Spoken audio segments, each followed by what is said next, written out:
Welcome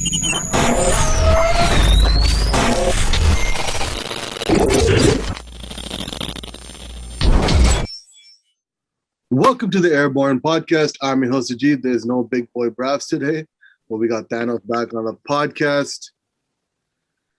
The Raptors have made it official that they are signing former NBA player Sam Dekker to I think, partial agreed contract. He will be on the roster, and I think he'll be fighting for a roster spot to make the main team, the main roster.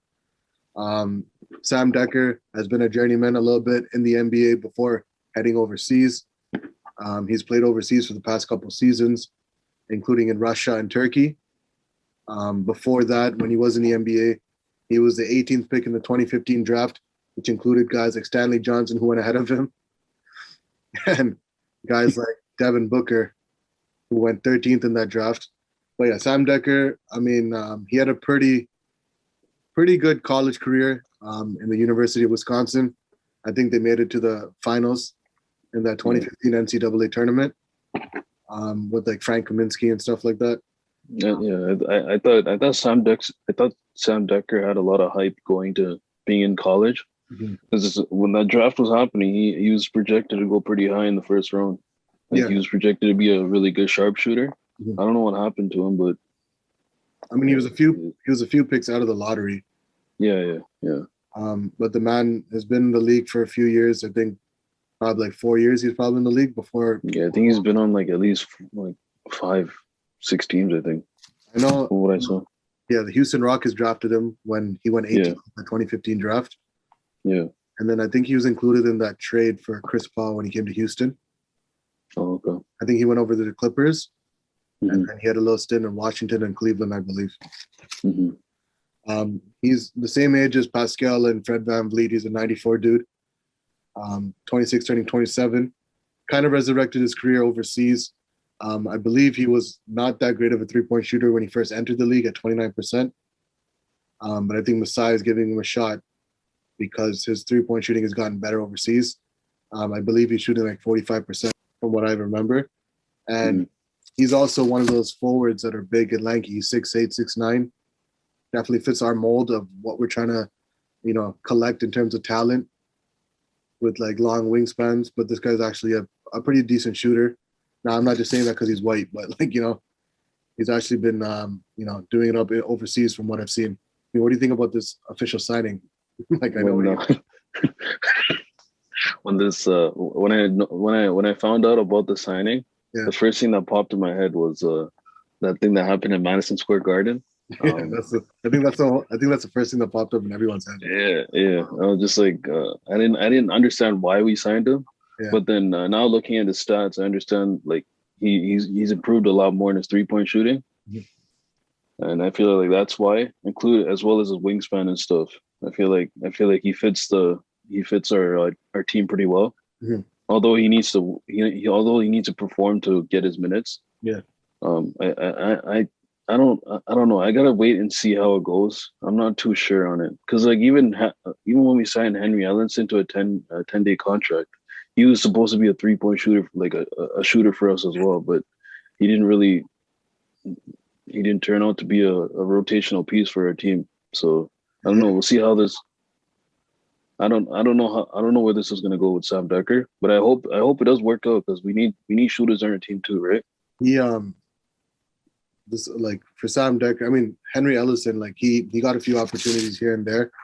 He played decent, but it was a 10-day contract. This, I think he's guaranteed $350K for the signing, and then I think his contract fully gets guaranteed at the beginning of the season. Okay. But the forward spot right now is the most heavy spot for us based on all the signings and all the players we have on our roster. So it's gonna be hard for him to fight for a spot unless we literally are playing forwards from the point guard position all the way to the center. And like these guys are taking Masai Ujiri and Bobby Webster are taking positionless basketball to another level right now. But for the most part, I mean, this signing really didn't do anything for me. Like you said, when I talked about this, I just remember him going on a fast break, falling on his knees, and the ball hitting off his face in front of a bunch of fans at the Garden. But I mean, for the most part, I think, if he can sustain that shooting percentage he had overseas, and it can translate over to the NBA, and he doesn't fall back down to that under 30% and start shooting bricks like Russell Westbrook. Yeah, for sure. I think that he can definitely, get some spot minutes. My thing right now is I think his motivation should be if Stanley Johnson can get minutes on a team, why can't I? Exactly. That should be his motive. Yeah. Like if he can get minutes on the Raptors, I know we were injured a lot, so it was easier for him to get minutes. But if Stanley Johnson, who couldn't shoot, who really doesn't have a great IQ for the game, his only thing was defense. But even that was kind of suspect at times. Like, don't get me wrong, he did well at times, but Sam Dekker has actually had some good games in the NBA when he played for the Houston Rockets. So, like, when he had an opportunity to play with a superstar like James Harden before he got traded to the Clippers for Chris Paul, as part of that deal with Pat Beverly and all those guys, and Lou Williams. But, like, I know he's had some career highs, and I've seen this one game specifically. I can't remember who it was against. But he was dropping threes. Like I think he had like 5 or 6 threes in that game. In the NBA or overseas? The NBA, yeah. Oh wow. In the NBA, so like I can see that why he went 18th, and if you can get him the ball and he's he's able to shoot like he's shooting right now overseas, I could see him definitely getting some valuable minutes. I mean, it's between him, Ishmael Wainwright. Like those guys are some of the forwards that are coming in as guys from overseas that are going to be fighting for minutes, right? Yeah, but to add on to your point, I mean, I think both of them will get minutes because, I mean, Wainwright he can play the small forward, and Sam Dekker can play the power forward. Because let's not forget Siakam's out for till January or something. Yeah, I think he's out for like the first bit of the season, like the first month or so. So, I mean, I feel like they could get a chance for like the first month, but they're really gonna have to go really hard at it to get a rotation, like get a spot in the rotation. Yeah, I can definitely see that happening as Yeah, but you just never know because the way everyone's stacking up, and like all our forwards are stacking up in each position. Like small forward, OG Pascal, those guys are the ones that have that small forward. that spot, yeah. Forward secured, right? And then you got Scotty Barnes coming off the bench, but like you said, he could play point at times too. Yeah. But they also got that 6'9" point guard that they drafted from Rexdale, Delano. Yeah. Delano Danton. Yeah. And that game I was talking about, I just found the stats.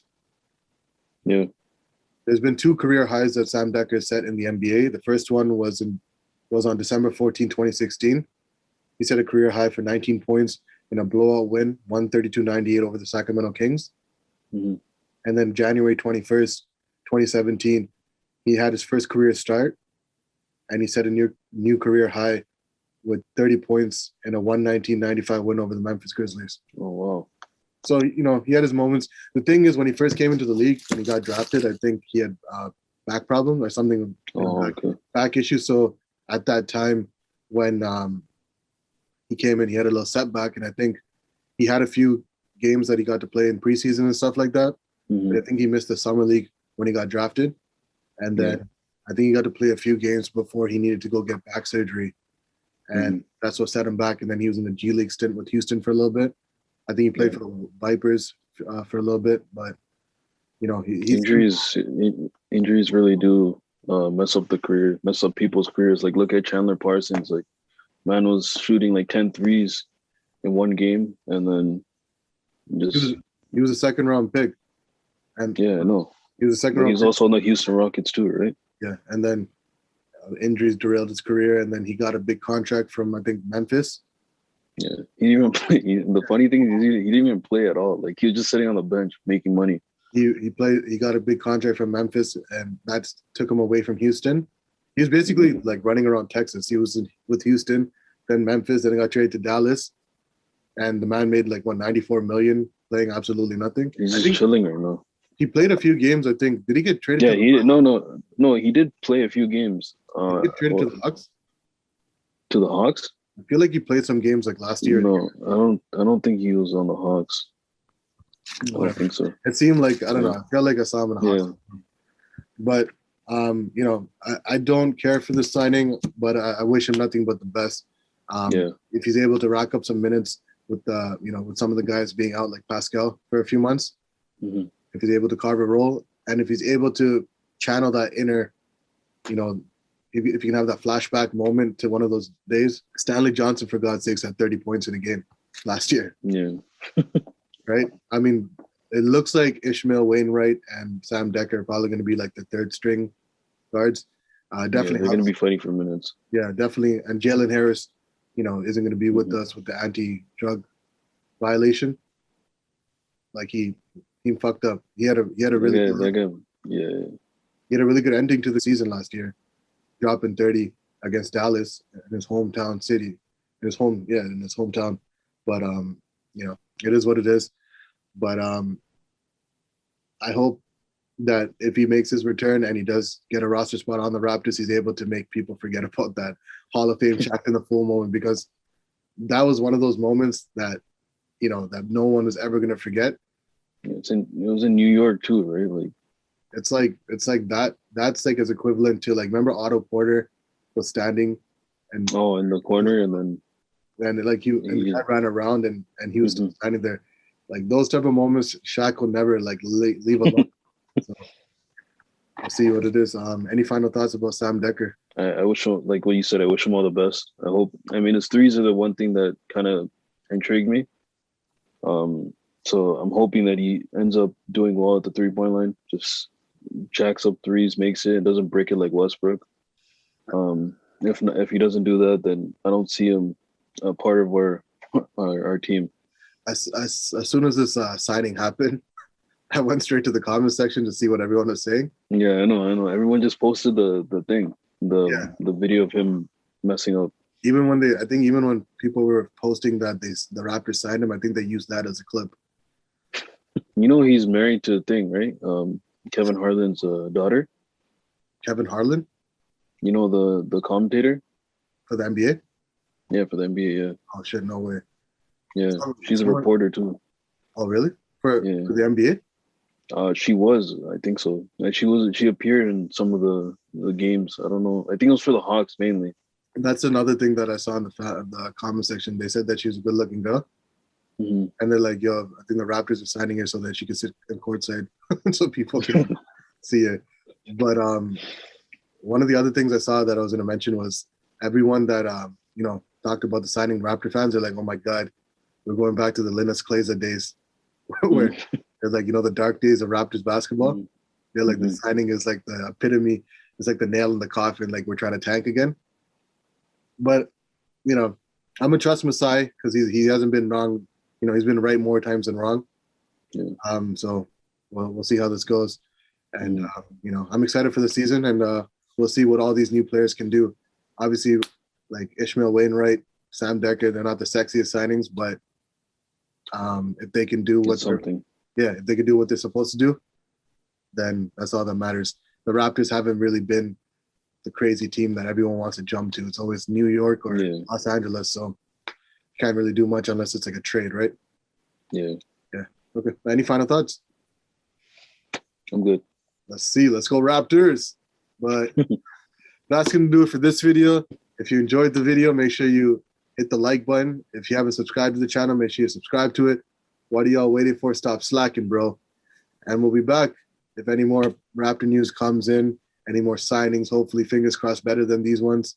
Till then, stay blessed, stay woke, and please stay safe. Peace. Yeah.